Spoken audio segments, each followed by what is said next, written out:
our basement was full of cans of food and gallons of water. He was like prepping for real. He sure was. Like, his church would come by with trucks and drop stuff off, because our house was one of the only ones that had a basement that was like the right size. Yeah. Oh shit. Yeah, it was really awkward. Like, when you don't believe and you're living with somebody who does, and you're trying to love them and be supportive anyway. It was a different situation. Like, this woman in this opening, her family like turns their back basically. But I wasn't angry at him. I just felt bad. It was like almost like I wished something had happened for his sake, because I felt like he was embarrassed, and we just never really talked about it.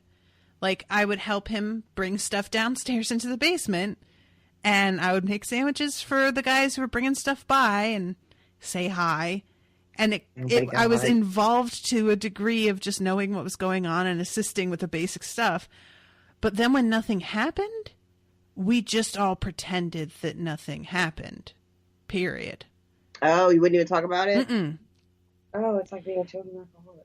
It was really like kind of eerie, actually, because I would come home and then half the basement was emptied, but I hadn't been around that time.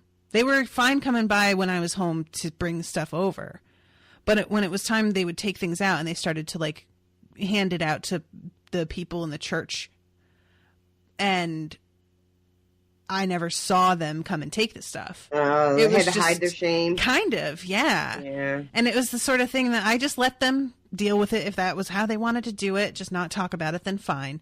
But I felt really, really bad. Like, just, my dad had a hard time with me not being a Christian in the first place. And, and I think showing his ass like this. Yeah, to see his faith like fall flat like that in front of someone who is not a believer. Yeah. It's got to be a special kind of, I don't know. Not humiliation doesn't seem right, but it kind of does. A little. I think it was a little bit that. Yeah. Like, surely mostly just, hurt and disappointment, but then underneath it kind of like, Yeah. Mm. Yeah. So I don't know. This kind of like got to me a little bit, because she's so excited. Yeah, it opens with like this community in the late 1800s or mid 1800s, and you see that their parishioners are like eagerly, on their way to rapture. They're giving away their worldly belongings, and it focuses on a woman and her husband and a small child, and you can just see like the happiness on their face, because this is going to be it. Yeah. And you see the pastor or preacher or whatever, and when the scene opens and he writes the date, I was like, oh fuck, the great disappointment. I know that. And the Millerites are my family. Part of my family's church is a remnant church that broke off from the Millerites. So that is something that like we used to like learn about in church all the time. And my church, and I keep saying my church, but that's why I was so surprised when you said your dad's church had dates, because our family's church does not truck in dates anymore. It is not a thing they do. They absolutely believe that the rapture will come. They do believe that, but they don't do any kind of, calculations on when it will be. Okay. It's like a firm no. Yeah, it's, I really wonder, because my father had a falling out with his church. And it was, the church was, a lot of what their dogma was about was not Christianity. It was about paranoia, really. And no surprise, my father wound up having a falling out with them based on that paranoia, where the pastor thought my father was trying to usurp his position in the church by handing out literature that was forbidden. And I don't know if that church is even still happening. They didn't have a church building. They gathered at like a fire. You know how that firehouses have like those halls that you can rent out for parties? It was that. with like folding chairs and a pulpit that rolled into place. Right. So, a lot of like Pentecostal type, or I don't know if Pentecostal is the right word. I apologize if it's not. But a lot of those types of churches, like storefront churches, okay, yeah, that kind of deal. There were a few of those in this neighborhood, actually. The Refuge. That's what it's called. That sounds exactly right. The Church of the Living God and His name, glory be to the second such and such of 5th Street. You're just like, you could just, acronym it or something. So yeah, I wonder about that now. Like, if there comes a point where you've had so many disappointments that you stop allowing people to, because the dates they came up with were purely their own invention. It wasn't like they were part of a greater church that was handing down information to them. They were getting their information at their own Bible study with their 10 people who are like the quote elders of the church, pouring over these weird books and deciding on shit. Yeah. And then being like, oh, well, we got it wrong. It's actually this one. So I really do wonder. Carry the two. Right. Like, I always do wonder, like, well, what did you. I like to think that they had a bunch of backup dates that they were like, well, it could be one of these 11. We'll just, this is the most likely to the least likely, and we'll just cross them off if they don't work out. But so yeah. So the end of the opening is just after her family is gone and she climbs up one last time and it finally fucking rains, which is just like, oh, what a cruel God. Because she, she really thinks this is it, but it's not again. And she's like a pariah now. Like the town is laughing at her. They're like an inch away from throwing poo at her at this point. And she walks into the church, and there's all these people wrapped in white lying down. And she lies down next to them, and then the camera pans. And when it pulls back out again, it's people lying in white. But now we are back in Texas. Yeah, that was pretty neat. That was a good move. It was, yeah. I like, too, that you see slowly, like, the church getting slimmer and slimmer pickings of people that are sitting on the benches and things like this. Yeah. Now there's a point where the husband looks like he's going to punch the pastor, minister. Minister's probably the most accurate. When he unrolls a message. What was that about? Do you think? He's because he looks at it. He doesn't even read it out loud, and he just looks over at everybody, and the husband goes for him. Yeah, there's this weird thing he does too with a bird. Yeah. Right? And I think the message is tied to the bird or something. But I don't know where that's supposed to be coming from. Oh, do you think maybe it's he sent out a message, he's supposed to be getting the message from God and he unrolled it and the husband saw it was the same one that had been sent out? Maybe, yeah. Something like that? Huh. But yeah, and the evolution too, if the wife keeps smiling reassuringly at the husband and he's just kind of looking more and more not. Yeah, because at the beginning, the first time we see him, she grabs his hand and he grabs it and they're holding hands real tight. And then one of the last times they're sitting together, she goes for his hand and he snatches it away from her. Yeah. Yeah, it's really I felt so bad for her because she gets this smile on her face, she's so elated and she's all alone. It's just Yeah, and this song that's playing behind is this sort of it's called "I Wish We'd All Been Ready," and it's just all about the people that are going to be left behind when the great rapture comes. But you're watching this woman get left behind, but it's not at all in the way that she thought, And can we talk about that fucking song? Because I cannot handle these hymns with these, no pun intended, god-awful lyrics of suffering and doom sung in cheery soprano major keys. According to what I looked at earlier, the band who sings this version is a real Christian rock band from the 70s called the Good News Circle. Well, that doesn't sound like good news. But it's supposed to be good news, though, right? You're one of the people that are getting to go. If you got a ticket to ride. It's then, just you like, know. it's one of those things that like, it really reveals what you think of as good news is that everybody is suffering but me, Basically. which is such a fucked up thing to be excited that about. is, in a nutshell, that is the whole thing. I mean, I know it's not the whole thing, but it's kind of the whole thing. Like for some types of people, it's kind of the whole thing. Yeah, there's definitely those who bask in the knowledge that they are saved and everyone else is not. But that's a different podcast. The next song that they play when we go to Miracle, I listened to that 4 times after the episode was over. I pulled it up on YouTube and listened to it, and I just bawled. I have no idea why. Which one is that? There's a horse loose in the valley.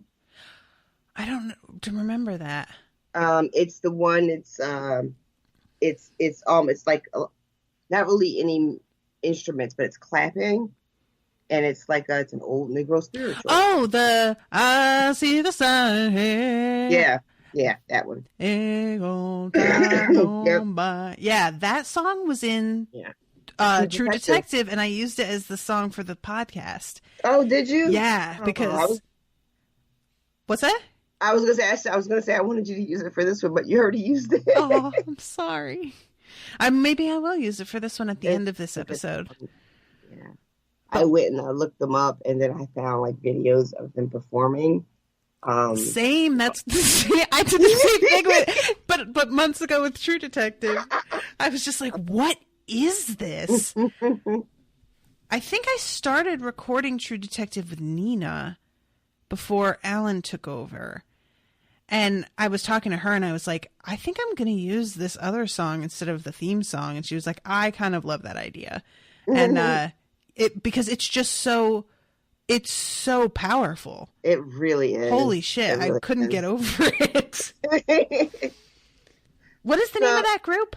Do you remember? The McIntosh County Geechee and Gullah Singers. So like a folk group. Okay. I guess that's because I remember it being a long name, but I didn't remember it being that long even.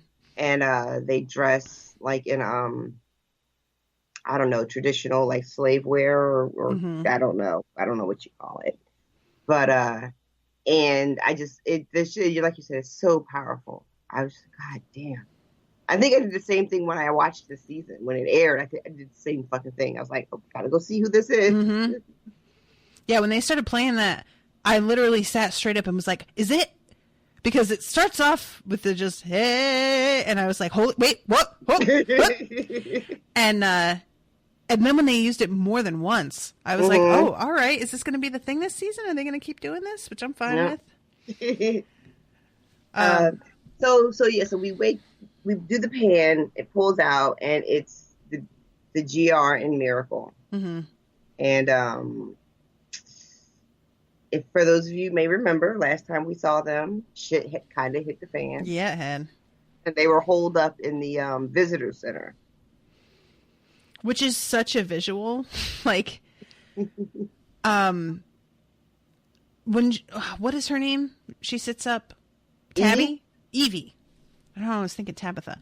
And she sits up and Meg is over there smoking by the world. And it's just like, and it's all red lights and everything, so it looks like it's on fire, like she's the devil standing there with it, the world burning around her. It's just pretty great. I really enjoyed that. Like, you're thinking, like, did she just set the world on fire, or is it just a coincidence that it's on fire and she's standing next to it? And the little, because Evie's asking her, what are we waiting for? And she tries to ask her a couple times, but of course Meg isn't answering, and instead tells her about how it was only a matter of time before the tigers bit them. She starts talking about Siegfried and Roy. Mm-hmm. And it's I cannot overstate how fucking good this chick is in this role. Whose name completely escapes me. Liv Tyler? Liv Tyler. She fucking kills this role so hard. She really does. And she's just, Evie is all earnest, which is the Meg that we had got to see towards the middle of season 2, right? Mm-hmm. She was done dicking around. She wanted take action, right? And now she's just like, well, we did what we were going to do, but like, how long did you think they were going to let us do it for? Yeah. Yeah. And then it takes a turn. Yeah, this was like, I really didn't know what to expect initially because there's a drilling sound and this little camera comes in through this hole and is looking around at them. Mm-hmm. I'm thinking gas, something like this, you know what I mean? To like force them outside. Right. And Evie goes outside. You see all these people yelling, hurry up, come on, go, go, go. And they're fucking bailing and the place is trashed. Mm-hmm. And then you hear the plane and you see it drop something and I'm like, hold on. It's not really. Is it? There's no. Are they really? And then you see it reflected in her glasses. How gorgeous and crazy is that shot? Oh my you only God. see it in Evie's glasses. Oh, holy fuck. Right? Like, this show is like not even going to give you a chance to like settle in to what we're doing this season. It's like, this is what we're doing. I just cannot, with the fact that her dad is like, maybe she's faking it again. No, like after having seen this, which is not to say that she couldn't turn up because this show loves doing shit like that. Right. But it's funny. Like I may have thought about it when I watched this last spring when it was on. I don't know if I did or not, but I definitely thought it tonight because you're looking at this and it seems insane. Mm-hmm. Like, that we send drones over to places all around the world and bomb the fuck out of them. Mm-hmm. But the idea of bombing a little town in Texas feels like, show you're doing a bit much. Right?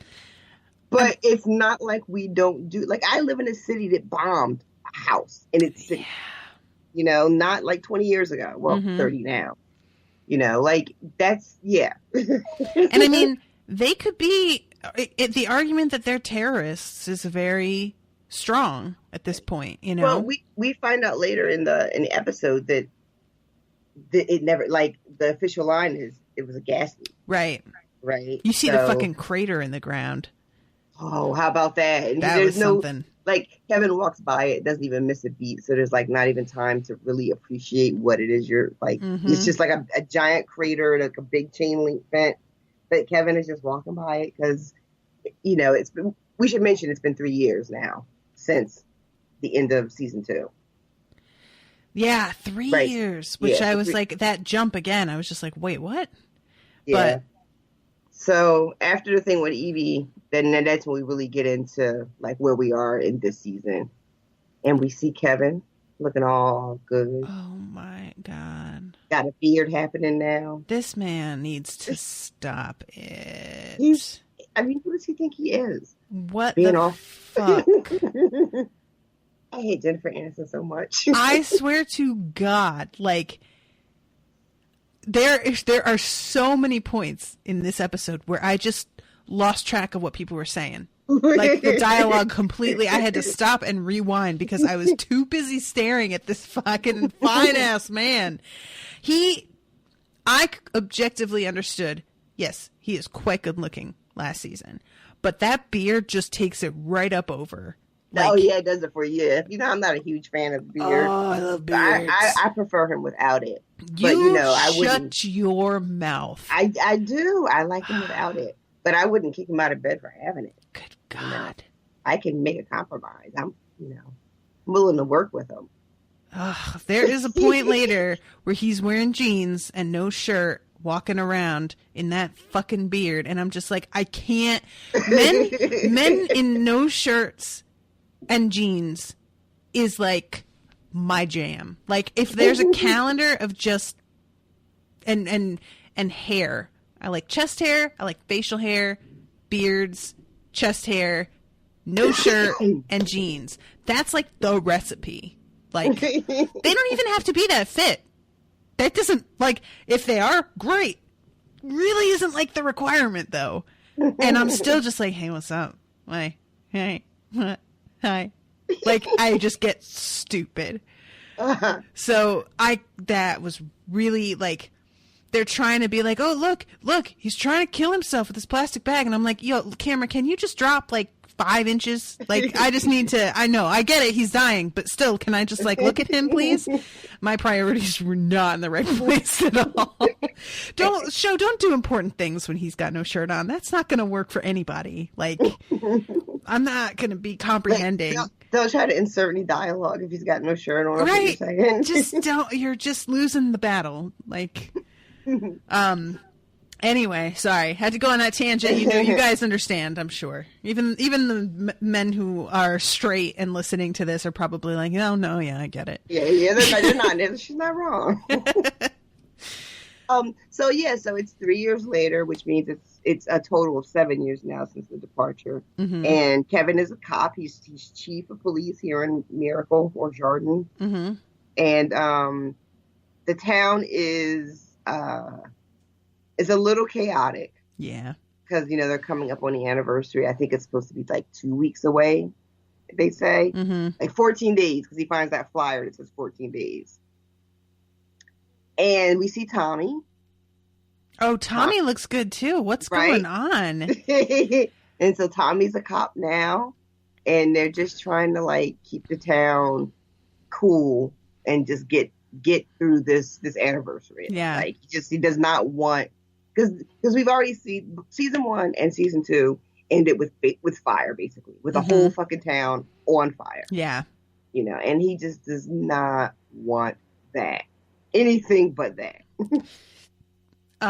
Yeah, Tommy looks like he like Kevin found Tommy's facial hair, because Tommy's all cleaned up. Yeah. And buzz cut it and whatever. But he looks good in that direction. Like, I think he looks better now. He looks like healthier now. I mean, he was really stressed and like he was a wreck. he was a wreck all through season 2. But he looks like he's kind of like settled into whatever he is supposed to be, like into himself. Yeah. He was like a walking bit of like self-doubt. Yeah, becoming a cop is not something I expected at all. Like, same. It makes a lot of sense when you don't really like know what you want to do to wind up doing the thing your dad does. So like, it makes sense when I stop and think about it. But if I had really stopped and wondered, that's not what I would have thought. Yeah, and it's great too because, and unfortunately, we don't get much fill in like what happened these last few years. We see the results, right? Tommy's a cop now, and whatever. We don't know what that road looked like, but we remember that Tommy was floundering because Kevin wasn't his dad and he wanted this relationship with his real father, and that was not a thing that was going to happen. Mm-hmm. Then he has the thing with Holy Wayne. So whatever that road looked like, it led him back to his father. And I'm assuming becoming a cop is just a step in that direction, Mm-hmm. To be closer to his father and to be on a level with his father where they have, something that's theirs.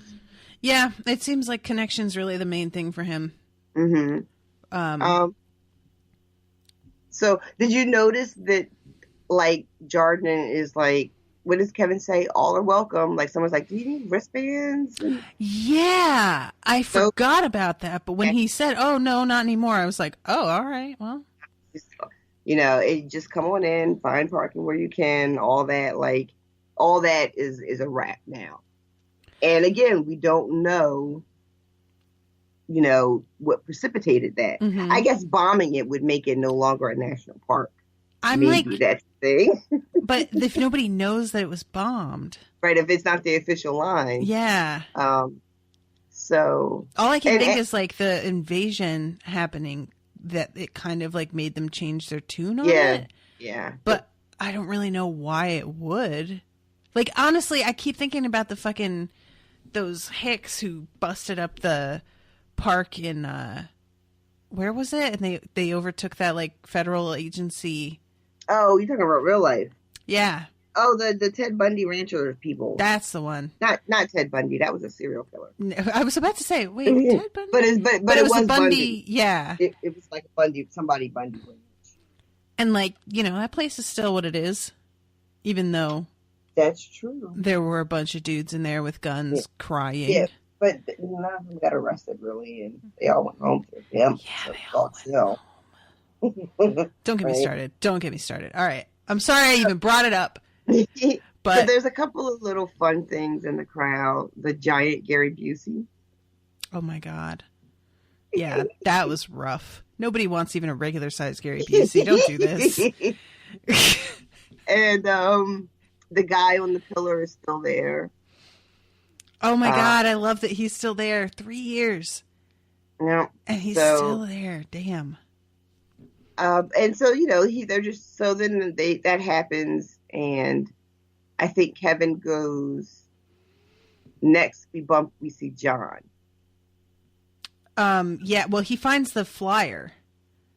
Oh, does he go to the church first? Yeah, he goes to this and he's like, finds the flyer and looks pissed off, and then he goes to the church right from there. Oh, okay.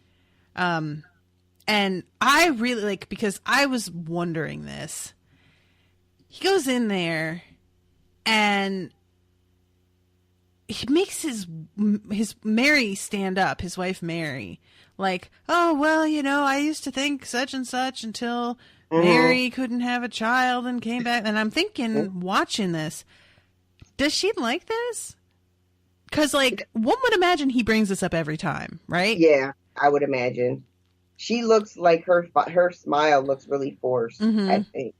And, like, she stands up kind of like, oh, okay, this is where I stand up. Yeah. And then she, like, leans over and grabs the kid, and this is where I grab the kid. Mm-hmm.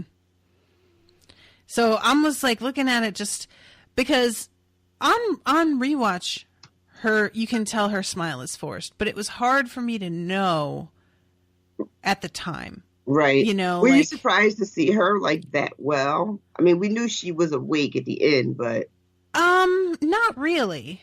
okay. I wasn't. No. And I don't have a good reason for that. But there wasn't any shock with it when I saw her. I was just like, oh shit, all right. And she's got a kid. And he's 3 years old or 2 years old. And I was just more like thinking about how if this is a sermon every week, and I'm going to guess more than once a week, just based on where they live and how fucking nuts he is about this, how often she has to be like the prop. And I really appreciated that was like addressed in a real way. Because that bothered me. When I saw it, I was just like, does he give a shit if she's like down with this or not? And evidently he does not. Yeah, it turns out he really doesn't. When Kevin throws it in his face, he like comes right back with a Bible verse. Mm-hmm. And I'm like, all right. Well, always got an answer, I guess. Yeah. When he walks into, like, he listens to the sermon, he looks a little disgruntled. Yeah.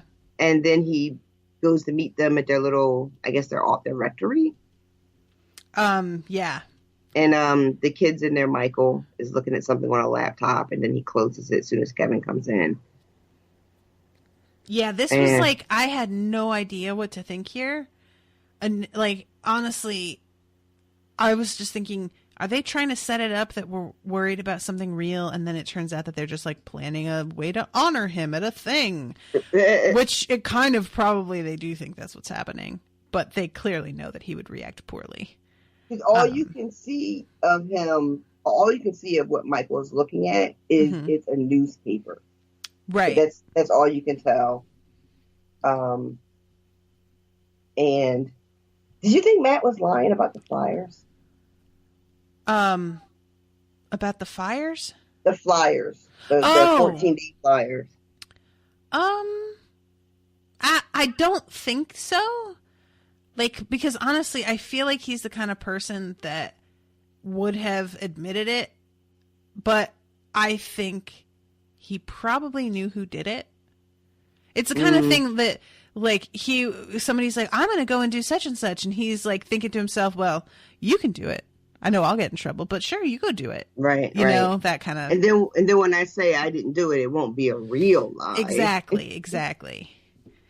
Because he doesn't really seem to be like shocked by it when he sees it. He's just, it's more like I haven't seen them before, but not like I'm surprised that they're out there. Yeah. And I would imagine it's probably flattering to him, right? Like, if you are somebody who's trying to get the word out and trying to make people believe, and people of their own volition, without even talking to you about it, are going out and making flyers on your behalf for your sermons, I would imagine you'd be kind of feeling yourself on that, right? Yeah. So I think he's got enough of an ego about this that is something that he'd actually be pleased by. Do you think Kevin believes him? I don't think Kevin believes him. Yeah, I think Kevin thinks he's full of shit. Yeah. Kevin's real suspicious of everybody, period. So. But yeah, this scene was just weird. Like, I really didn't know. Once you find out what's happening later on, it's all very clear. But at this point, I was like, I don't know where everybody stands with everybody else. There's also like a lot of weird side eye contact between fucking Matt and Mike. You know, and you're just like, what the fuck are they? What are they doing? Yeah, and it turns out that Kevin is planning he's not really. It's Nora, it feels like, who's really planning a surprise party. But I had thought before we find out that they're planning it, that maybe that's all it was that Matt and Mike are planning a surprise party for his son, and they want it to be a surprise for Kevin too. Aren't we sweet? I thought it might be, kind of like one of those Harry Potter red herrings, where she makes it seem all sinister and it turns out to kind of be nothing. It's just, but no.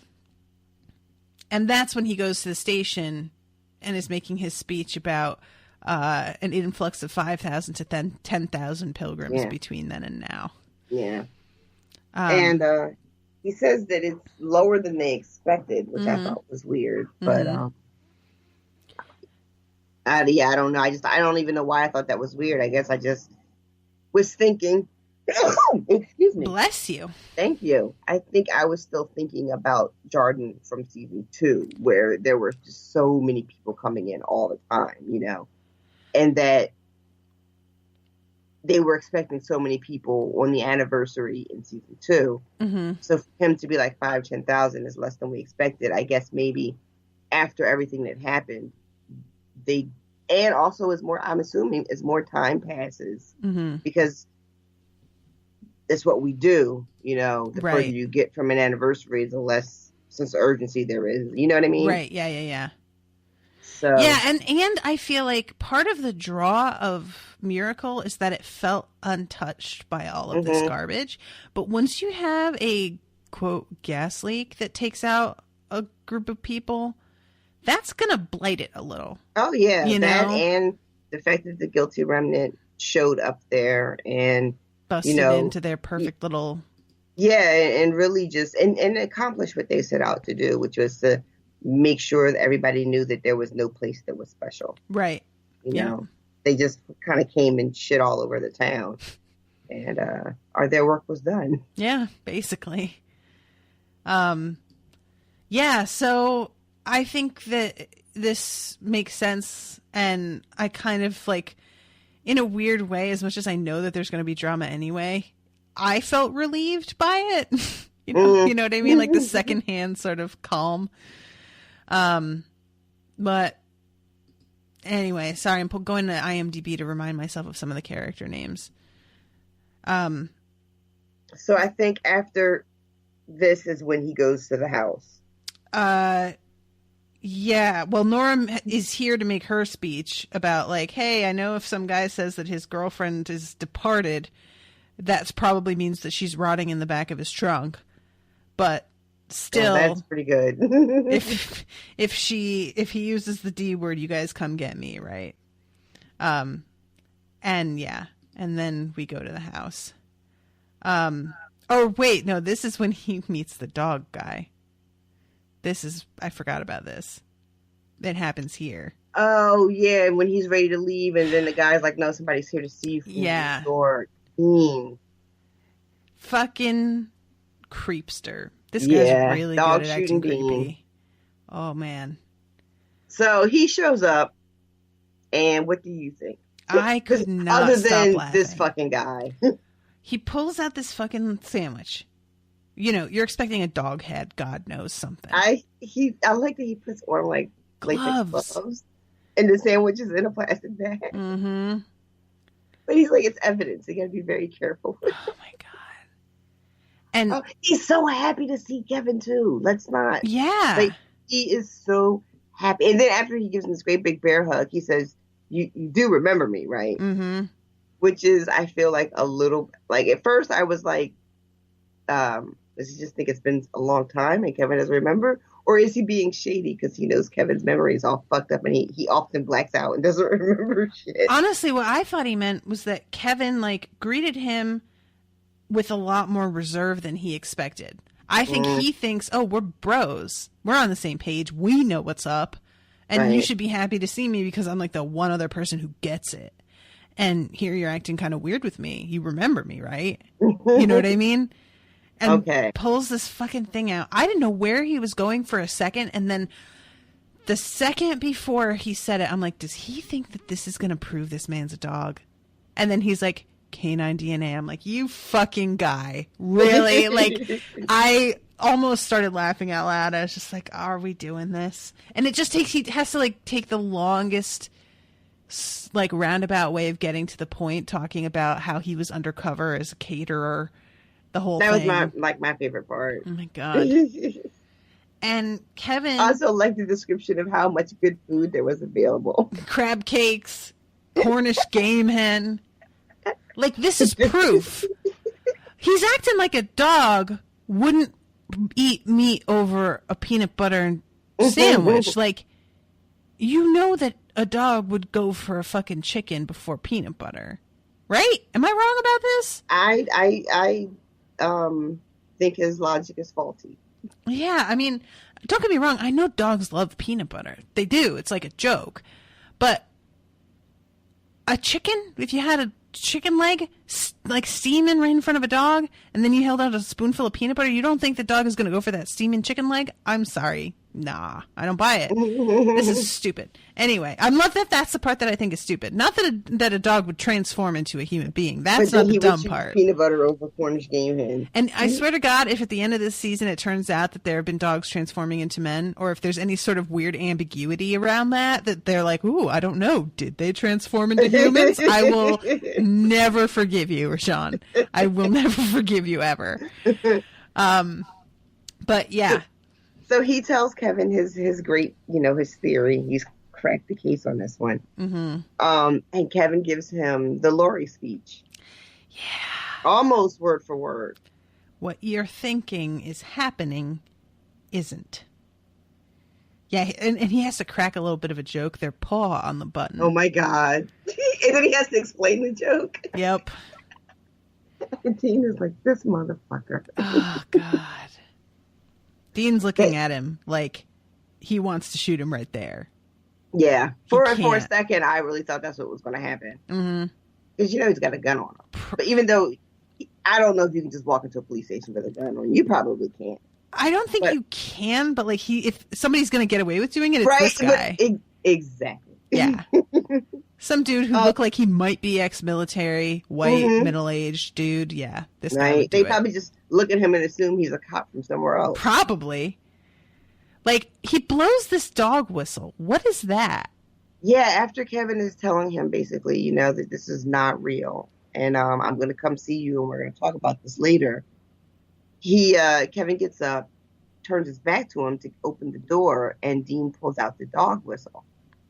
Because if he's a dog man, he's going to react to the whistle. I mean, so that's his test. 101, Natasha. Okay, that makes sense. Because I saw him do that, and for a second I was like, is he calling like his dog army to come and tear Kevin apart? Like, what is this happening here? But that makes way more sense. He's like, oh, his dog army. He's wrangled the good ones, and they're fighting the evil human dogs. That should be HBO's next show. Oh God. And it's weird because it would be called Man's Worst Friend. I'm sorry. Okay. 5.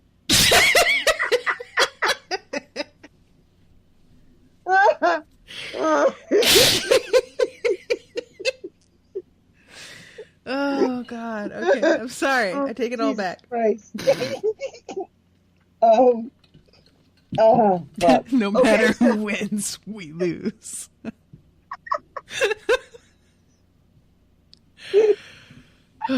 Okay. Oh shit! I'll keep that joke to myself. What were you gonna say?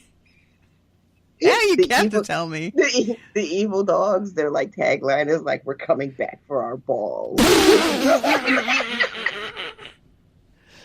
Oh my God. Yeah, I'm cutting that. I'm going back and I'm totally just deleting that. That never happened. Yeah, and then like the very last line is one of them will like throw a grenade or something, and he'll be like, "Fetch this, motherfucker," and then it'll just be cut. Wait, no, it can't be cut because he's part dog. He can't help himself. He's gonna run back and get it. It'll cut, and then it'll open again, and we'll see him running and looking around over his shoulder as he picks up the grenade and then explodes and dies. This show is actually only 1 episode long. The problem really took care of itself.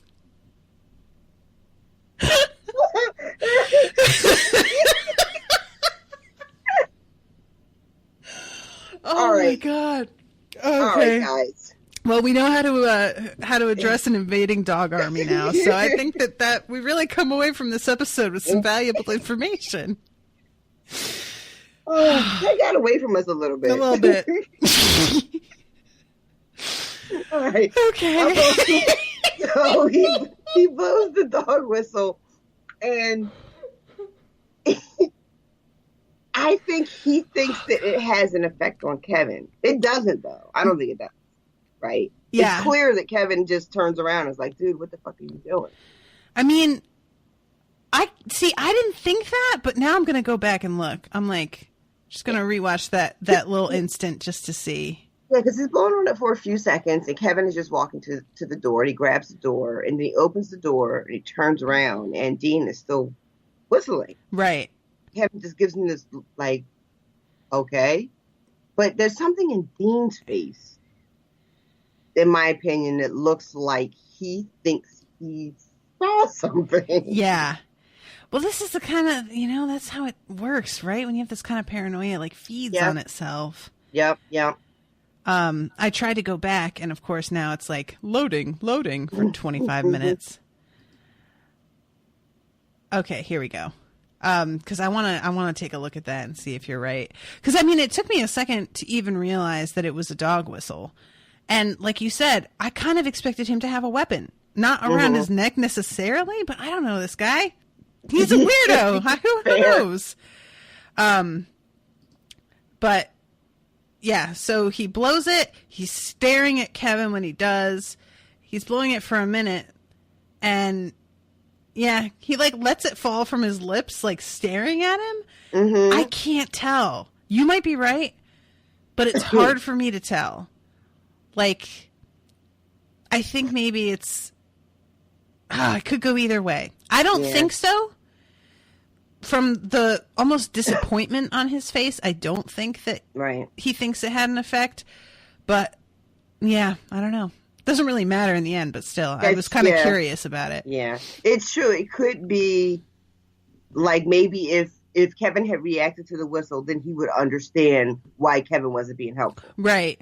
But if he's not reacting to the whistle, then he really just doesn't know Kevin.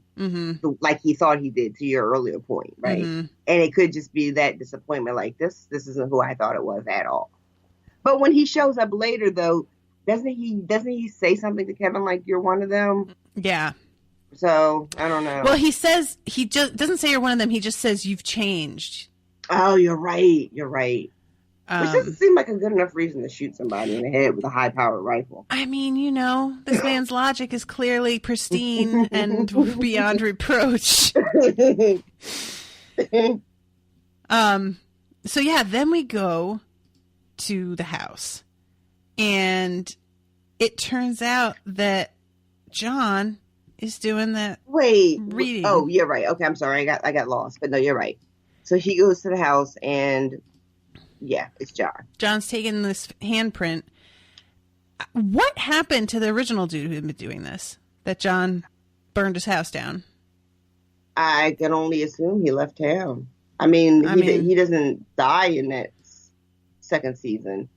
Okay, I didn't think he did. I just wanted to double check because I was like, am I not remembering something? Yeah.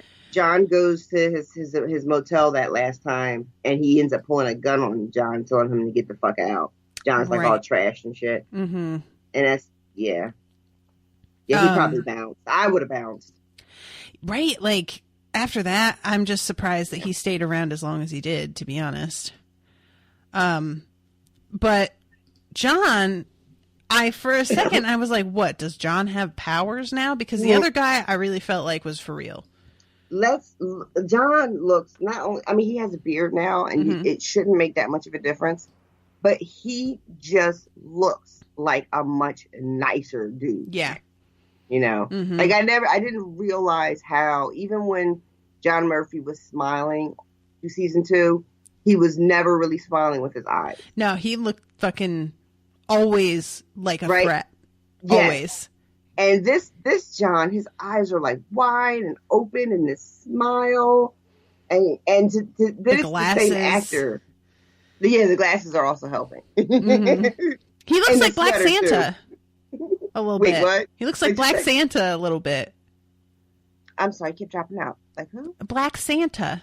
Oh, you get out of here. He does a little bit. Like, he's got this real sort of jolly, knowing look. Yeah, he's got a twinkle in his eye. Yeah. I don't think his belly shakes like a bowl full of jelly because he doesn't really have much of a belly. But if he were to gain some weight, I think that could work. Yeah. But it's like a completely different person, and it's amazing to me that it's the same actor. Which honestly was what made me go, is he really doing this now? You know, like the palm reading? Yeah, like his physical transformation is so enormous that I was like, is this evidence of him making this huge mental change also? Right. Got you. But it is not. No, that would have been interesting though. But no, it's a philanthropic sham. Can you be both of those things at the same time? I guess that's the question, isn't it? Can you?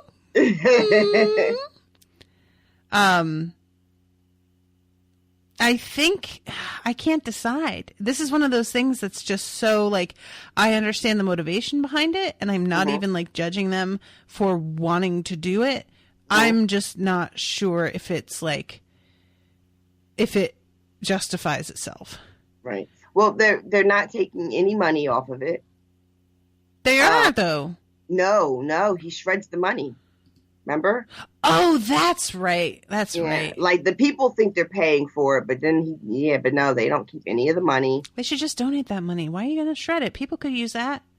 You know, that's a really good point. I think it is,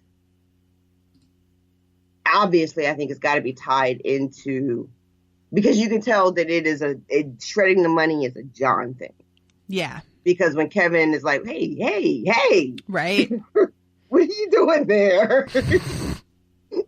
And she gives him this look like, don't even bother. Yeah, we've been down this road exactly. Before. So this is definitely tied up to his, I don't know, either need for redemption or what a price he's willing to pay to, like, because we find out later that he thinks that there's a chance that Evie is out there still. Yeah. Right.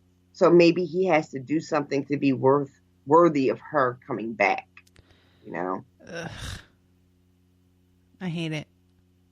What, the shredding of the money? I mean, yes, but I hate the whole concept of needing to prove your worth to get something is... Well, that's all tied into religion too, isn't it? It's tied into so many things. And like, you know, it's not like that's a completely like without merit, but a lot of times it turns into this kind of flagellation that I don't find productive. Right. This is kind of the definition of that. People could be using that money for something decent, and you're just fucking shredding it because of your own personal like bullshit that you're trying to work out. Okay.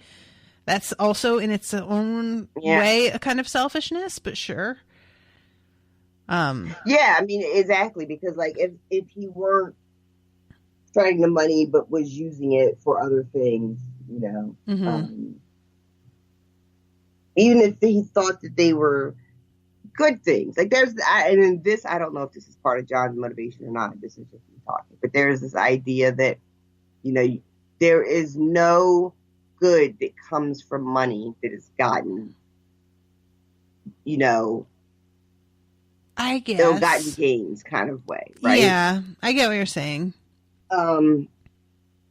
So I don't know. That's kind of my interpretation of it. This money can't do anything, shouldn't like be out in the world. We only take it because people wouldn't listen to us if they didn't pay us for it, which is also a thing. That's true. And before he comes upstairs to shred the money, like we see him talking to this guy from town, and he goes through the whole spiel. He doesn't really believe in. You know what I was curious about? What's that? This man who's in there, he must be new to town, because how is anybody going to see John fucking Murphy and getting their bomb? You know what I mean? I mean, it's been 3 years. Maybe nobody remembers. Or whatever transformation that happened to everybody that we don't get to see is common knowledge for townsfolk. Right. You know? I guess everybody knows the Evie was there. We see John and Lori, and we see that they are a thing at Where's Erica? Yeah, I'm real worried about that. I mean, not worried, but, you know, she was like about to leave him anyway. So I guess that worked out. But I'm very curious. Yeah. So there's so much that we missed that happened in these people's lives. And this first episode doesn't really catch us up on any of it. It just says, this is what things are now. Oh, Lori, she's with John now. And look how cute they are together. And they are, right? They really are. They're super cute. Like, there's something kind of creepy about it, to be honest. I think. What you mean, like they're together now? I think what it is that I find it that they have both had like predatory pasts in a way, and it can be argued that she was trying to help people, but there, like I've said, there's a certain selfishness to what she did, and there's something unnerving about the two of them pairing up the way that they have, doing what they're doing, because they're obviously really good at it and very convincing. That makes me feel like if they wanted to turn to evil, they'd be very effective. You know what I mean? Like, this is just, these are people that are morally ambiguous, I think, even now, despite being motivated for the right reasons. And they are dancing right on the edge, and it could go either way, and it like just kind of concerns me a little bit, you know. It when I was watching, I thought to myself, did it make sense that they were together? Especially because the show shows us, like, Nora and Kevin are also people who are, you know, bring so much baggage and brokenness into the relationship that you kind of like. I love Kevin and Nora together. I really do. Same. But they are probably not the healthiest people to be in a relationship together. Probably not. You know, I don't feel like they have the tendency towards darkness as badly as. Oh, see, Lori. I disagree. I think that their darkness is just more directed inward. I think that their darkness is more born of like a frustration and doubt that is desperately looking for the good, and sometimes like, no matter how hard you look, it's almost impossible to see the good. And I feel like with Lori and John, they're like they're trying less hard to find the good. I feel like the two of them can, I don't know. I feel like Kevin and Nora are more likely to try and encourage each other to be better. And I feel like Lori and John are the kind of couple that could easily, one would start down a bad path and the other would start to follow without even realizing it. I have to say I am actually 180. Huh. Okay. I think that John and Lori are better served to keep each other from giving in to that part of themselves that leads them to be destructive or predatory even. Like both of them, when John was, being crazy, running around town, assaulting people, he really thought he was doing it, for some kind of greater good. He was really self-righteous about it. And so was Lori when she was doing her whole thing. She thought she was saving all these people when really she was just serving herself. And I think if I look at John and Lori in this episode and look at Nora and Kevin, just in this episode, the people who seem to have changed the most would be John and Lori. Okay. Just on face value. We find out later in this episode that they have lost. Lily is no longer around. Right. Yeah. And Kevin hasn't even talked to her about it. Yeah. It's like, I don't know why. We don't know anything about the circumstances surrounding that. So part of me is like, maybe there's a good reason, but I don't know why. Yeah. But it tells us that this is a couple who's still not talking about stuff. Yeah. True. But that's much later.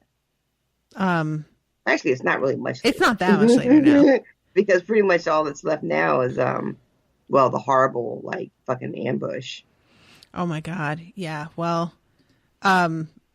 first he tells Lori about the original thesis here, which is that dogs are becoming people. I love the way he delivers it to her, too. My God. We have a real problem. And she's reproving about the way that he handled it, that he straight up said, this isn't real. Yeah.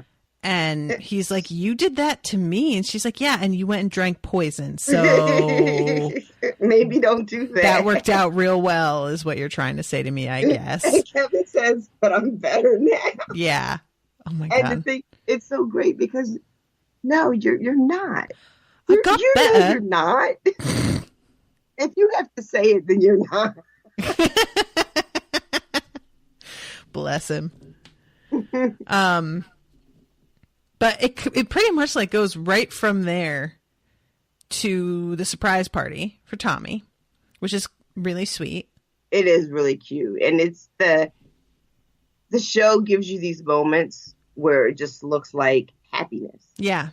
Oh, look, they managed to make a family out of all of this terrible bullshit. Yeah. Between, of all the people in that room, of all the awful shit that they've gone through,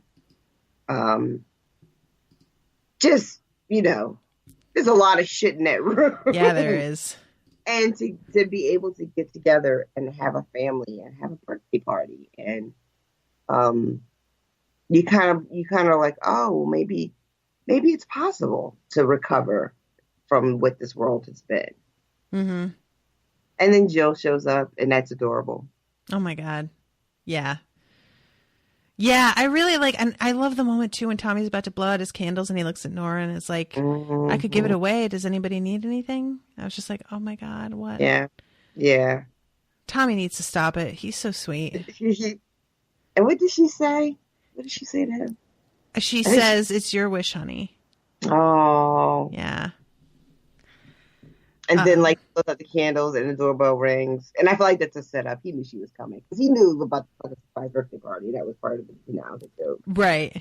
And it's Jill. And everything is just perfect. And then all the dudes sit outside and talk about what happened when they were 25 years old, the shit that they went through. And we find out that fucking Kevin met Lori during a car accident because of the light, like the switch on the light was wrong. And he says divine intervention, and Matt is looking at him like he's fucking x-raying him. What do you mean by that? And I was like, fucking Matt, what? Jesus. And there's the looks again. There's the fucking look to Michael and look to John, and then Matt looks at them, and Kevin is like, what the fuck? Yeah. I couldn't figure that out either. Like they were just so intense about it that I was just like, what is the problem? Like I thought he was going to say something like, oh, really? You're saying divine intervention. Thought you didn't believe. I thought he was going to turn it into an argument, but then he lets it go really easily. So I was like, I don't understand. Yeah, there's no way we could possibly know what the fuck they were plotting about. Because I mean, honestly, the fucking episode is called The Book of Kevin. I know, right? So maybe we should have seen it a little bit coming. I mean, you think it's a metaphor, right? But yeah, so there's this weird moment, and also Kevin's looking in and watching Nora cuddling with Noah. And it's really sad. Like you get this flash, and you're just like, oh yeah, wait, the baby. Right. And she has this sad look on her face, and it's just like, this woman has lost her kids twice now. This is bullshit, and I hate it. Yeah, it's pretty bad. And then I think like that the party wraps up. He sees Jill outside, and she's like, "Why don't you talk to your fucking wife?" And he's like, "I don't know, should I?" And she's like, "Ugh, I'm leaving." She says, "I guess this is the last time we'll see each other." Yes, and he like gets all, "Wait, what? Why?" She's like, "Well, you know, the world's ending." So, I also love Jill. Yeah, she's pretty fun. I appreciate her in a way that I don't think I did enough at first. Right. And then we go to inside when Kevin has sex with Nora. After her mentioning like, oh, the baby's yummy, isn't he? And there's this sort of feeling like he's trying to get her pregnant. I'm not sure that's what's happening, but there's something about it that felt like that to me. You know what I mean? And we see him like laying in bed with his eyes open, and he wakes up abruptly, and I'm concerned again that maybe there's some lost time there. He looks concerned about it also. Yes, he does. Yeah. He looks around like, wait, what the fuck? Also, I meant to say I really like how the house has come together, because this place was a fucking nightmare when they first moved in. That's true. That's really true.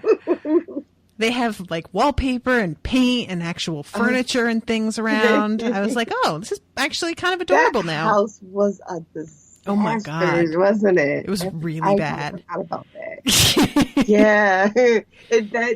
You're right. That just lends itself to this whole feeling that, you know, they have really got their shit together. On the surface, it really looks like it. Like when we first see them at the beginning, you know, in town, and then we see them at the briefing at the police station, you know, and then they're having this party for Tommy. It's like, oh, okay. They're doing the damn thing. They got everything under control.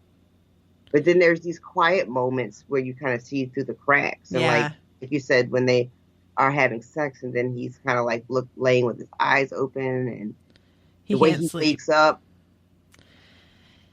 Oh man, that tattoo on his back. Oh my God, it's so fucking hot. Why is that so hot? Oh my God, because it's a giant tattoo on a fine man's back, and that is like the gift that keeps on giving. It is something. Like he stood up and I was like, that's new. And they don't really focus on it quite enough with him still for me to tell what it is. Like there's a fish and there's a bird and there's water. I want to say that, like, because he's always had it, but I think I read that where he got shot, there is a new tattoo on his back where he got shot. There's definitely a scar in the middle. Is that like? Is that? I don't have an image up, which let me go find one real quick. Oh my god, he is like, and here I'm watching him get out the roll of duct tape and the plastic wrap, and again I'm just looking at his forearms. I'm looking at his shoulders. He's about to kill himself, and I'm just like, yeah, but you're so pretty though. It's fine, whatever. Like, just as long like it, and the way that he's killing himself, I'm like, oh good, he's not going to damage his face. Like, this is what I'm thinking. Oh my god, did you really? For a second, I still get to look at his pretty face. So what do you think he's doing there? Do you think he's trying to kill himself? I think he's like realizing that he can't die here. So I was initially, is he trying to go back to the hotel? But when it jumps from him with the bag on his head to him leaving, when he like went to the hotel, he was dead for a fucking while, right? Like, how long was he gone? A day? Well, it was different times, I think. I mean, I think the first time where Michael buries him, I think they say how long it is. Maybe it's overnight. But yeah, he like leaves within obviously the hour to go to work, it seems like. So I think it seems obvious, like the light hasn't changed. Yeah, it's hard. I mean, we know that he doesn't have to be anywhere at a set time because it's Sunday. So it's not like he has to be to work by like 8 o'clock after she leaves. But you're right. It's still the first half of the day. It's still the morning part of the day. Yeah. But yeah, we don't know. I don't think how long. Like if he's getting to that place. And how long you stay there. Like, is it possible for him to control that now? Like, there's a lot I don't. Yeah, that's like it. Like, we don't know how often he's doing this. Like, is he doing this enough that he can almost come and go as he pleases? Is he chickening out even before it happens? Right. Because it cuts, right? Like, he's gasping for air, but we don't see him like slump over. No, it looks like he stops breathing, but you can still like save yourself within a bit before you're really gone. So, and then he goes outside looking fucking fine in his vest with his hair perfectly mussed. I can't. Like, this is going to be a problem, I can tell, for the rest of the season. Like, it's bothering me already. What's funny is that all these pictures that I went to look at to, like, try to see this back tattoo, like, apparently it's also his jam, which is just jeans and no shirt. Because every picture is just him in jeans with no shirt. So, yeah, maybe someone also told him how well that works for him. Good God. Like... It's just, all right. So he goes down to the water because a bunch of people poisoned it, except that they didn't. Yeah, there's a big baptism happening, and there's some counter protesters there, and they are protesting the murder of the GR. Yeah, and they're doing a little say her name kind of situation. Yeah, and. He looks really startled when she says it. She's like, there were 93 unarmed members of the GR there was a strike team, and he like kind of stops dead and stares at her. I don't know how much of a secret that he thought this was, but evidently either these people are a really extreme, like, paranoid, like, splinter group, or this is not the secret he expected. Yeah, I think that my feeling about this whole gas leak thing is that it's treated as like a worst kept secret. Okay. Like the government is never going to admit that they did it, but we all fucking know they did. Right. It's like that kind of thing. I thought looked startled because right when she starts screaming that, the crowd kind of starts to go a little bananas. Okay, yeah. And which I thought was odd because there's a bunch of people there to get baptized. Why y'all so violent? I know. It's like the They're dude not getting descending the baptized throws the first stone, literally. Yeah, You are not without sin, sir. You don't get to do it. But he does it. And he knocks this kid in the head. Like, that kid could have, like, died. Yeah, it was like when they threw the stone at what's her name? Gladys. And oh, yeah.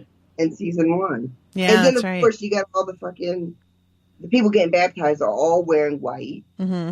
It looks like Kevin is flashing back, kind of. He looks like, a yeah. little PSD trigger kind of thing happening. Yeah, so he goes and jumps in that water wearing all of his equipment because that's smart. Yeah. And, trying to kill himself. Right, like, apparently, death wish. I don't know. Yeah, I don't know if he's trying to kill himself. You might like testing everything. He's just continually testing this thing. Yeah. And Michael's like, "Hey, do you accept Jesus as your savior?" And he's like, "Yeah, whatever, sure, dunk me." Like, he's doing this as a support to Matt. It feels like, but doesn't actually believe it. But he doesn't want to like disappoint him. I think.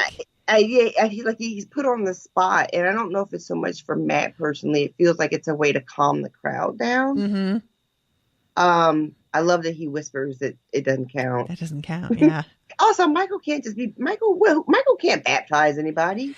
I was kind of wondering that because Matt doesn't take part in this at all. I was kind of like, and also the fact that Michael's wearing waders feels like weirdly cop out to me. I know that that's probably not a big deal, but I'm just sort of like, listen, you're about to like straight up dunk people. You could get your fucking pants wet. Like, get over it, buddy. But he's wearing this fucking suit and tie with waders over it. Like, yeah, Matt's not, is he? No, Matt's wearing like his vestments and everything. Yeah, exactly. See, that's because Matt's hardcore. So this is when he's driving home with Tommy, and they're just in the middle of a nice little conversation about how those people did get murdered. And Kevin's like, the story is, and it's very clear that they both know what really happened. Mm-hmm. And then, surprise, all of a sudden, somebody starts taking pot shots at them. And this dude isn't even in his car, which I like expected him to like be pulling on them and then like drive away, like a hit and run kind of, you know what I mean? Mm-hmm. But he's out on foot, like in the middle of the street. Yeah, just middle of the day. Yeah, middle of the street on some. I don't even know what to call this. Mm-hmm. Like it's like Death Wish. It's like Charles Bronson. Mm-hmm. With this crazy. It's the rifle that he used to shoot the dogs. Yes. Oh, definitely. Yeah. Putting him down. Oh. Kevin is his gun jams. I don't know why. Maybe because he just jumped in the fucking lake with it. Yes. It is not meant to operate like that. I kind of love that. And also his son had been like, how'd you know it wasn't poison? He's like, I just knew. And I'm like, no, you just know that it can't hurt you. So you figured, I'll try it. Because he asked him about the thing about the bomb. He says it's bullshit about the bomb, about the gas leak. And Kevin says, I just knew. And he says, that's bullshit too. Mm-hmm. Yeah, I guess Tommy's tired of people's bullshit. Yeah. That's all he was getting the first 2 seasons was people lying to him and telling him nonsense. I just watched Tommy blow this guy's head off. And I gotta say again, Tommy looks fucking fine too. God damn. Like, the two of them are such polar opposites in the kind of look they're sporting right now. Because he's just so, like, military clean right now. But it turns out Natasha's not as picky as she thought. I could go either way. It's fine. And his aim is really good. This guy's head just is, like, half gone. Yeah, that was pretty gnarly. That shot was like fucking a watermelon explosion. Yeah. And he's lighting a cigarette and his hands are shaking really bad. Oh, my God. Yeah. When he first does it and he's like, I got him. Mm-hmm. And all right, first of all, Kevin, like, crouching up against the car. because it's a wrap at this point. Yeah. He calls for Tommy, but Tommy's not in the car anymore. Gun jams, and Kevin is just kind of like, doing that thing where this guy's gonna blow my head off. Yeah. And then the shot comes, and there's just blood all over Kevin's face. Oh my God, it's rough. Yeah. And then it cuts to the crime scene. The fucking dog comes and gets to see him. Oh my God. Listen, HBO, that was well done. I'm not even mad at you. Well done. Totally here for it. Because, like, for a second, you're like, oh, he's going to go after this body. Nope. Found the bag. That's great. So great. And this is when Kevin tells Tommy that he killed somebody. Yes, like that shit really happened. It's really interesting because it feels like he's carrying it like it really happened, which I didn't expect. I thought that he was sort of treating it mentally as if it were a dream, but he seems to really have that shit in his heart like it was real. Yeah. I love Tommy's face during this because, he believes him, but he's also like, what? Like, I feel like I would have heard about this. Mm-hmm. When were you involved in a shooting? And then it's not just I killed a woman. She had armed guards, and I killed them too. Yeah. Yeah, that's a moment. Oh, shit. My dad murdered a group of people. Okay. And, I guess Tommy is like, well, I did leave home for a little while. Right.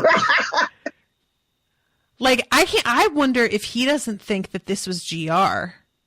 Because that's what I would have thought if I were him. Yeah, I mean, who was your father the angriest with last time you were around him, I guess? And who's somebody that was like a threat and also had people guarding them? Like, I would definitely think that was who he was talking about. I love, too, that Kevin is like, you're going to have to talk to somebody. You have to talk to a shrink. Mm-hmm. And, he's like, help. And he's right, of course. But but coming from Kevin, coming from what we know of Kevin. Yeah. You're just like, oh, you're the worst person to be telling anybody to get any kind of mental health support. Do as I say, not as I do. Right? The usual. And so, he goes home, and Nora is sitting talking with Mary, having some coffee.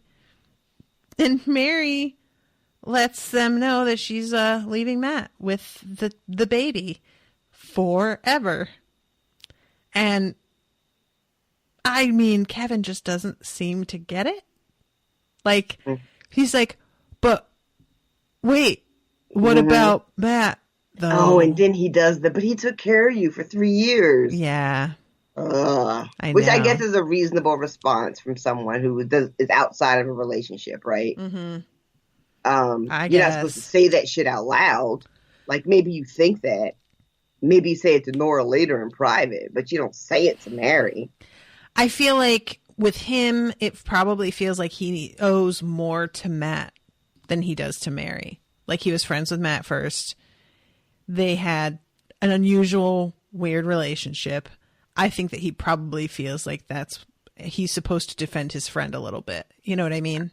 Yeah, I mean, see, that's the thing, though. We don't really know that they were friends before. We know that Matt had a relationship with Kevin's father prior. Well, I guess I just mean, like, they have a prior relationship, period. Yeah. So there probably is a feeling that goes with that of, like, obligation to a degree. Yeah. I wonder if it was more like if Kevin was reacting to, well, if Mary could leave someone like Matt who spent 3 years taking care of her, then how the fuck am I going to keep a woman? Mm-hmm. Yeah, probably. But Mary shuts that shit down. Yeah, she's just like, hey, he's keeping me prisoner here, and by the by, he's writing your life story while you're still alive. You enjoy that? You like that one, buddy? Hey, it's like she was holding this like sandwich peanut butter sandwich in one hand, and then she pulled out that chicken leg and threw it. She was like, yeah, I know that you want to talk about this peanut butter sandwich right here, but hold on. Look at this chicken leg. Yep, bye. That's what I thought. So effective. Yep, he goes right out the door, and all of a sudden, he doesn't care what Mary's doing or where she's going. Nope. He doesn't give a fuck where she's taking that kid. All of a sudden, he's not interested in defending Matt or trying to save his marriage. All that goes right out the window. He thinks the New Testament's getting old. Oh, my God. That's a great line. It is. And it's like we've been waiting this whole episode for this. He's the New Testament. The Modern Testament? Postmodern Testament. How would one title this? I just put part due on everything because that Hot Shots movie is really funny to me. Oh. New Testament Part 2. Testamenting.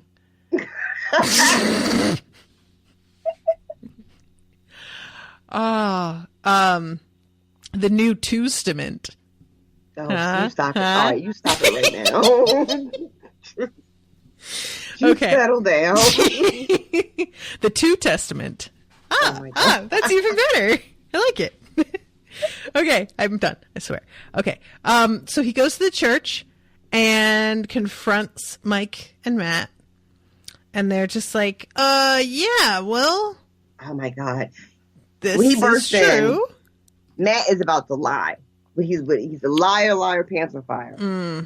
And Michael says he knows. Yeah. Because Michael knows everything. Yeah. He's just in the cut, just watching, paying attention. And Michael says he knows. And Matt still tries to say something. And he's like, no, Matt, he knows. Yeah. And I really liked that moment. I did too. And it starts to come out.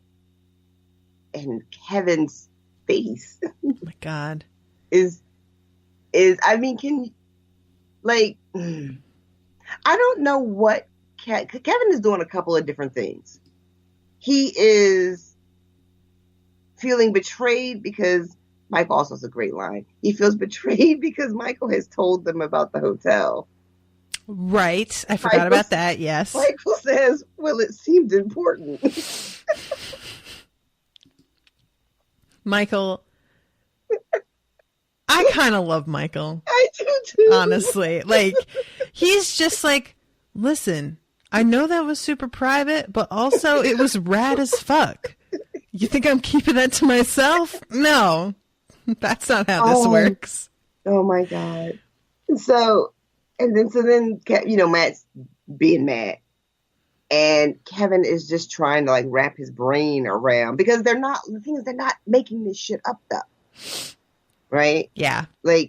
You did drink poison and you did get buried in the ground and Michael saw you come the fuck back up. Yep. You did kind of tie a cinder block to your ankle and jump into a lake and then an earthquake came and emptied the lake. A literal earthquake. The earth moved itself to save your ass. That is a pretty big deal. Oh my God. And then John walks in with supper. He calls it supper. Oh my God. Listen, I cannot deal with people who call it supper. My grandmother used to do that. And it just, no. I don't think I've ever had anybody in my life that said supper. I think it's a regional thing. Call it luncheon. Oh, no. Nobody does that either. No. Stop it. I hate it. Luncheon. What? Well, a luncheon is something you I'll see that sometimes in an invitation. If you're talking about it as an event, that's different. But I have definitely heard people saying, "Won't you have luncheon with me?" Oh, you have not. You stop it. I have read it in books. In fact, it was in Rebecca, which I just read. And sure, that's set when it's set, but I'm just saying that this is something. It was also most recently in the Nancy Drew books when I was a kid. They would say they stopped for luncheon, which I'm just no. Even as a kid, I was like, fucking what? It just fucking. I would stop and stare at it, at the word, just because I was like, if this is pronounced the way that I think it's pronounced, it's even worse. And then I found out it was. Because I kept hoping that there was some sort of pronunciation of it that would, like, I would be like, oh, I've heard that before. Oh, okay, now I get it, kind of thing. Because that's when you're still learning how words are pronounced. That'll happen. You'll hear, like, when I first heard how chaos was pronounced, I was like, oh, all right. Now it all makes sense. But yeah, luncheon. Also, I know that another regional thing, pop. I hate it. Oh, yeah. I'm not a fan of that. Hate it. It's like a Midwest thing. Yeah. And they no use for it. And what I never knew was a thing until I moved here, calling lollipops suckers. Oh, yeah. No. Yeah. No. I mean, yeah. No, I'm not. I don't use it, but yeah. Would you like a sucker, honey? Like, I'm sorry? Because that sounds kind of dirty. Yes, it does. Thank you. Because this is the shit. Like, when we had a bowl of lollipops on our desk at the bank, moms would come in with their kids and be like, honey, do you want a sucker? And I'm just like, I can't handle the sentence. I'm sitting there trying not to laugh and, like, raise my eyebrows and turn this perfectly innocent mother-child conversation into something fucking filthy with my eyes that betray me at every turn. Because I can't keep the expressions off my face. I'm like a living meme. And I have to walk away. Like, there's a couple times that I had to leave and just go in the back and let myself have a moment because I knew that it wasn't going to, like, I couldn't keep it away. So, you all know I'm a child. That's that. That's why I do what I do, so I can just let it out when it happens.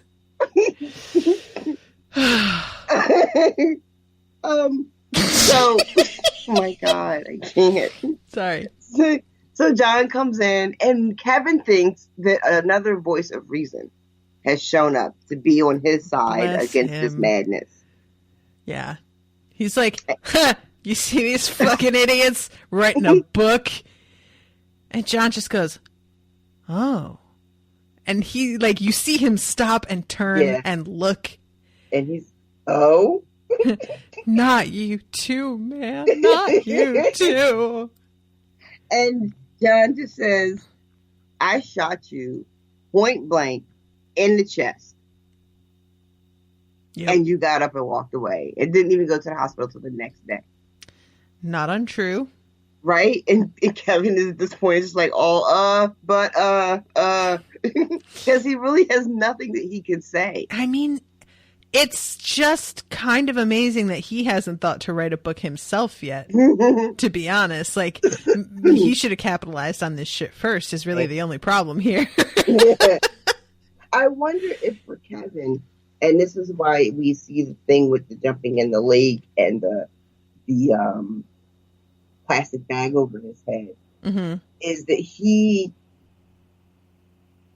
you know, from his point of view, he's wondering what's real and what's not real.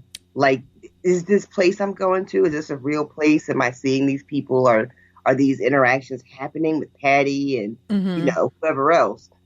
And he is forgetting what it looks like to people on the outside who have been witness to this. Right? Yeah. I mean, oh, go ahead. I'm sorry. Well, I was just going to say, it reminds me of, like, Harry Potter when everybody's telling him back all of the badass shit he did. And he's like, it sounds great when you say it like that. And it's like, well, I mean, it is great, even if you were there. But yeah.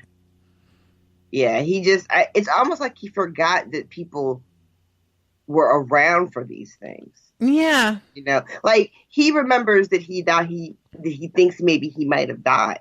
But somehow he forgot that the guy who was at his house for his son's birthday party is the fucking person who shot him. I mean, you know, who knows he took a bullet to the chest and is still alive. It's water under the bridge for him. Look at how well he moved on. What a forgiving man. So it's really, like, you think about it, like, yeah, that's one level to think about it. Like, how are y'all even cool now? Even though we kind of see them, you know, at the end of season 2, they kind of have a moment. Yeah.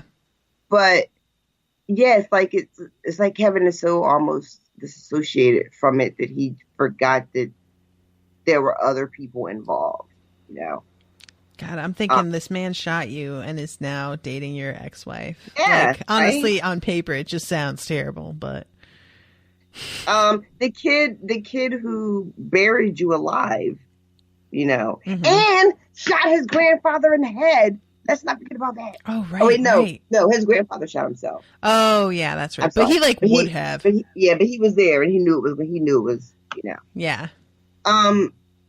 Yeah, so there's like all this stuff that happened in quote unquote like the real world, like the real shit that we know happened. Then there's all this otherworldly stuff that we're not 100% sure whether you believe it happened or whether it was just like Kevin's imagination. But we know Kevin didn't imagine getting shot in the chest. Yeah. So even if Kevin has decided that that was all part of his, you know, psychosis and he's better now, I guess he thought everybody else would just be like, oh, that was part of Kevin being crazy. I mean, you know? If that helps you sleep at night, like, it's just, I feel bad because he really must think that of himself. Like, that when he says to her, I'm better now, that obviously he wonders that if that's true. You know, which I feel bad about because what a way to live. Yeah. And he looks so hurt when he realizes that Michael has, because I guess he thought that there were all these little compartments, you know. John knows about the shooting, but it's just John. Michael knows about the hotel thing, but it's just Michael, you know? Yeah. Like, there's like the, and to find out that they've all been, it always sucks when you find out people have been talking about you behind your back. That's never good, right? But that they've all been talking about this stuff that he doesn't even know how to deal with. Oh, he's so furious. I think he kind of has the right to be. Yeah. Oh no, I definitely, like I said, I once they started to talk about it, I got where they were coming from a lot more. But I don't think there's any writing about a person who is still alive when they are not a celebrity and they are very close to you. I can't imagine ever being willing to take that on. Yeah. That's just so fraught. Like, what was he gonna do? That's my main question is, was he just gonna publish this and then be like, oh, hey, so next week you're gonna see a book on shelves with your name in it. Not a big deal. It's just your whole private life story. Right. Yeah. And that's the thing too, like when you talk about how intently they were looking at him when he was telling the story about how he met Laurie, you know, and it feels like you start to wonder, like, are they just like picking pieces of his life, you know, like, are they just wanting to add to the book everything he tells them? Does it just all go in the book?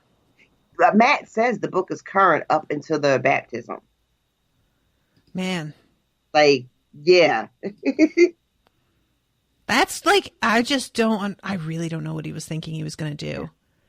And how long do you think you can keep a secret like this? Yeah, and they're not just writing like his biography. They're definitely trying to imply something, you know, that he is of God in some way. Well, yeah, he's like, well, I'm not saying you're Jesus, but the beard looks really good. What the fuck kind of thing is that? That's right when Kevin gets ready to punch him in the face. They pull him off, but yeah, he's about to fuck him up.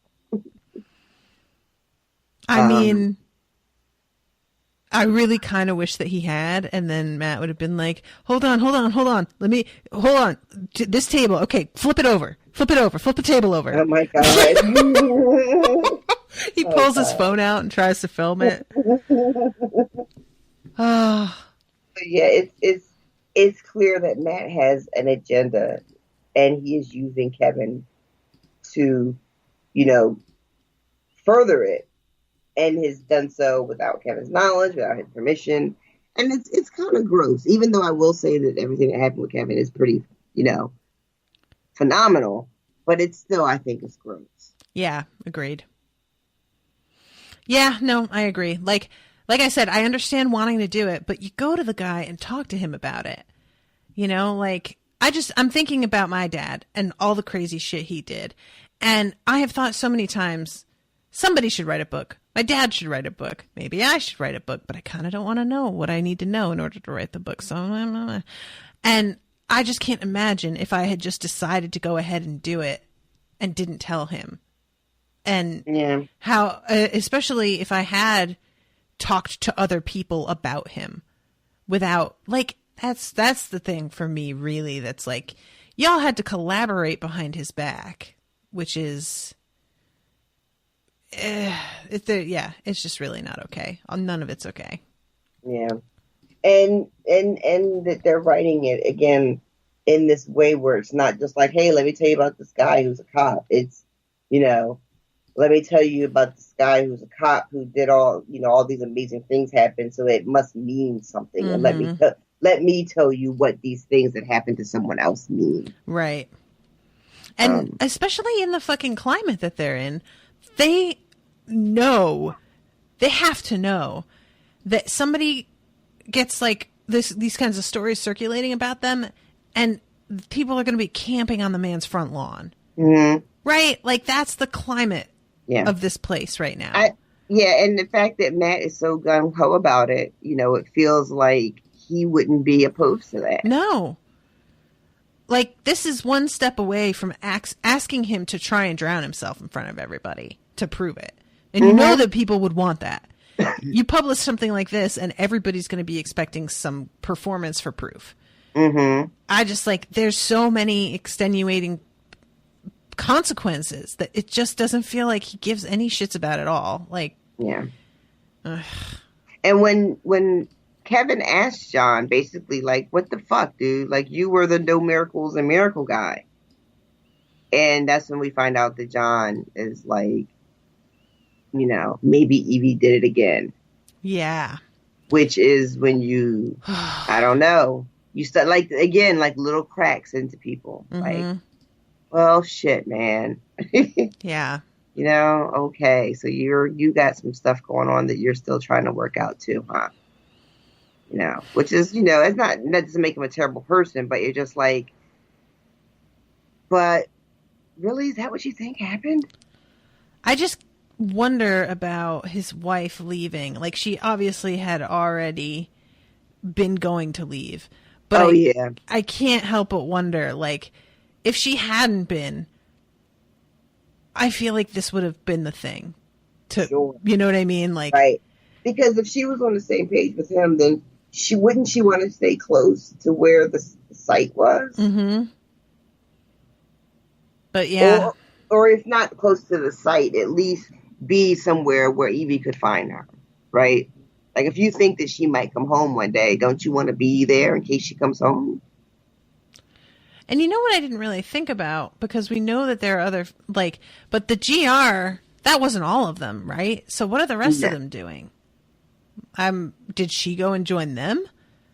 After... You mean, like what does he think she may have done? Well, no, just like, what is she, like, if she was leaving him anyway. Oh, you're talking about Erica. I'm sorry. Yeah. I thought we were still talking about Evie. Oh, no, sorry. If Erica was leaving him anyway, and then, this happened, and her daughter is murdered as part of this group, would she take her daughter's place? Would she, like, as a sort of memorial? You know what I mean? That's interesting. That's a really interesting question, because only reason I would say no is because I feel like there would be blame there. Yeah. But if like your kid died any other way, then yeah, I could see the GR being, an escape someone would choose. Erica was a very different type of woman though than Lori and even Nora. Oh yeah, definitely. Do you have any thoughts about what might have happened to her?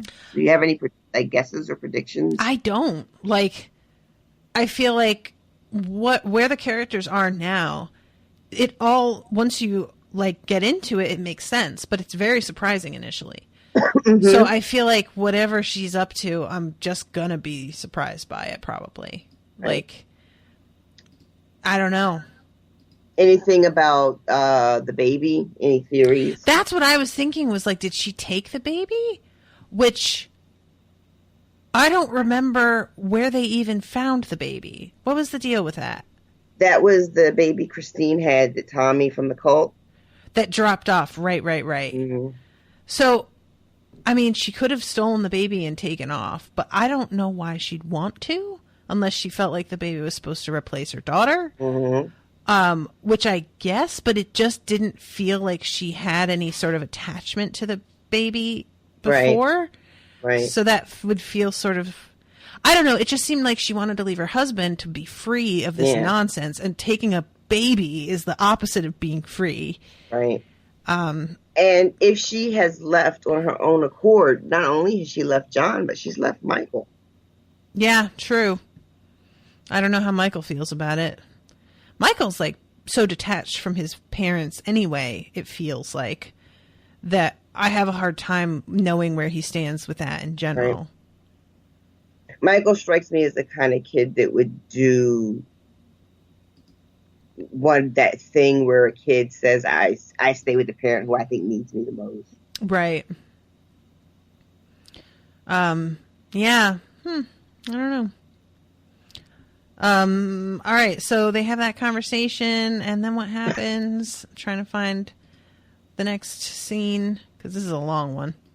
Of course it is. Oh yeah. And then they bring out the binder, this beautiful leather stitched binder. Isn't that gorgeous? I love the fact that Kevin's trying to think whether he's going to throw it into the barrel fire. And I'm like, dude, save the binder. If you're going to burn it, fine. Take it out of the binder, you heathen. What are you doing? Like, Matt's like, this is the only copy. Mm-hmm. Only copy. Handwritten. He that tells was a lot him, of fucking pages too. I know you're going to do the right thing. Like, do you know I'm going to do the right thing? Because my face doesn't look like I'm going to do the right thing. I feel like every time he says that, it just makes him more angry. Mm-hmm. Like, just stop it. And he goes outside. He looks a couple times like he's really going to do it. And he looks up. It says 13 days to go. There's a dove flying around. The camera pans over, and there's a bunch of doves flying around. And they get into their little coops. The cooperies. There's a woman with her back to the camera who takes a message off of one of them and just throws it in this barrel. This barrel full of other messages. She doesn't look at all, which I'm just, how can, out of curiosity, wouldn't you just want to know? But apparently not. And piles them up onto the back of her. Oh, sorry. I was going to say, I love too the bucket of messages. Like, none of them were unwrapped. No, some of them were open, like they came open themselves. Exactly, but like, yeah. Yeah. And then she bikes this thing over to this church, and there's a nun who accepts them and then says, Sarah, does the name Kevin mean anything to you? And she lifts her face to the camera, and it's Sarah, all aged. She probably is like in her 60s. Nora, sorry. She calls her Sarah. Mm-hmm. And she says no in this very terse, annoyed voice, and leaves. And I'm like, well, what the fuck? She's got all kinds of lines around her mouth, like smoker lines. And I'm like, did she join the GR and start smoking? What's going on? And that's where the episode ends. I got nothing. Nothing. Give me your craziest. Give me your craziest thing. My craziest is that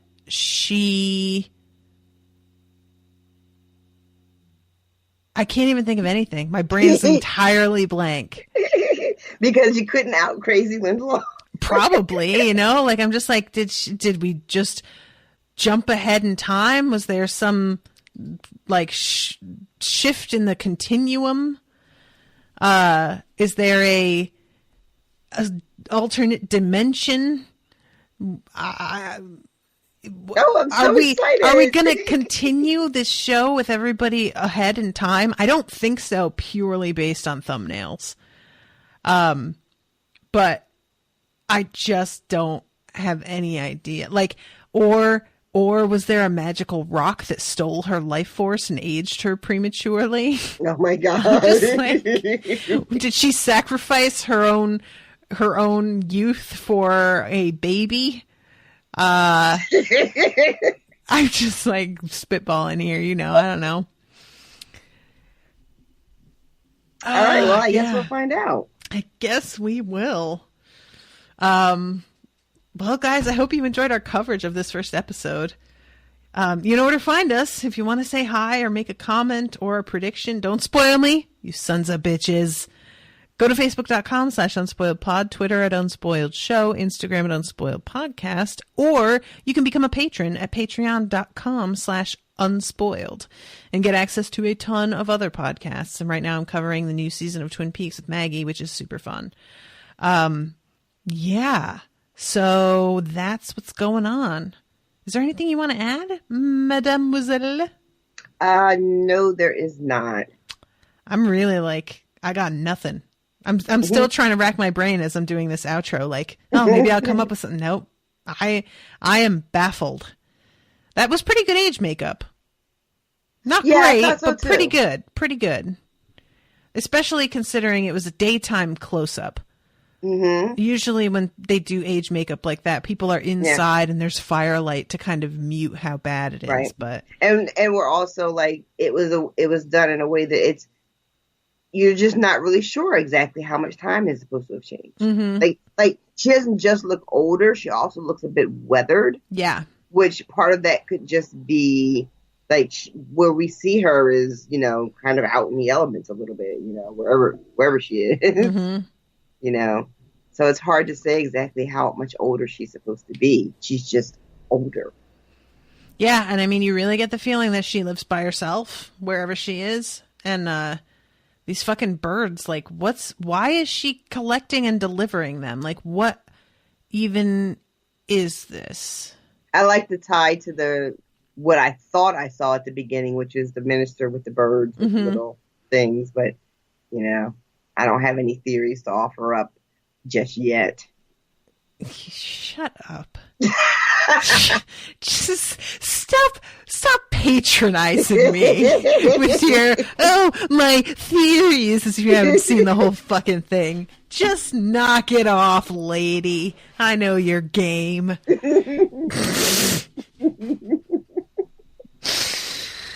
All right, everybody. With that, I will leave you, and we will see you next week with a new episode.